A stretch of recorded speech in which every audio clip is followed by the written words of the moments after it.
campo del Atlético Baleares?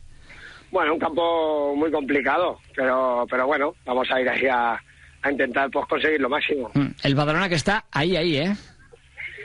Sí, quizá no hemos hecho un inicio de temporada como nos hubiese gustado, pero bueno, también el calendario creo que no nos ha ayudado en nada. Y bueno, aunque queda mucha liga, quedan muchos puntos por jugarse, yo creo que el Badalona estará donde tiene que estar. Fíjate, después de 10 partidos, vosotros y el Baleares habéis jugado al completo, 10 jornadas. Los dos tenéis 9 jornadas, perdón. Tenéis 10 puntos, 2 victorias los dos, 4 empates los dos, 3 derrotas los dos, 6 goles a favor los dos, 7 goles en contra los dos. ¿Que sois hermanos gemelos o qué pasa, Marcos?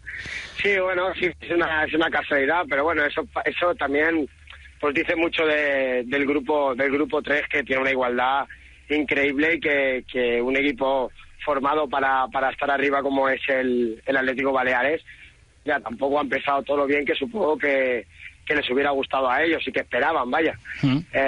Por eso comento que bueno, que quedan mucha liga y que bueno, que hay que tener un poquito de paciencia. Jugadores que lleváis años en el equipo, como es tu caso, Marcos, ¿os acostumbráis a veros en esa parte de la clasificación?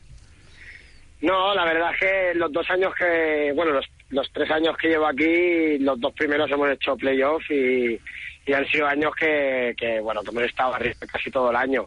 Sí, es una situación un poco rara, ¿no? Porque llevamos, ya te digo, 2 años sin vernos ahí. Pero bueno, es lo que toca ahora y es lo que hay que intentar sacar adelante. Ponemos un 2 por tanto en la quiniela, ¿no? El domingo. Hombre, está clarísimo. Fijo además, y con Marcos bajo palos, pues una buena garantía para que todo lo que deje pasar la defensa, ahí estará él. Clasificación. Marcos Pérez, portero del Badalona, mucha suerte el domingo, gracias por acompañarnos y un fuerte abrazo, buenas tardes. Muy buenas tardes, muchas gracias.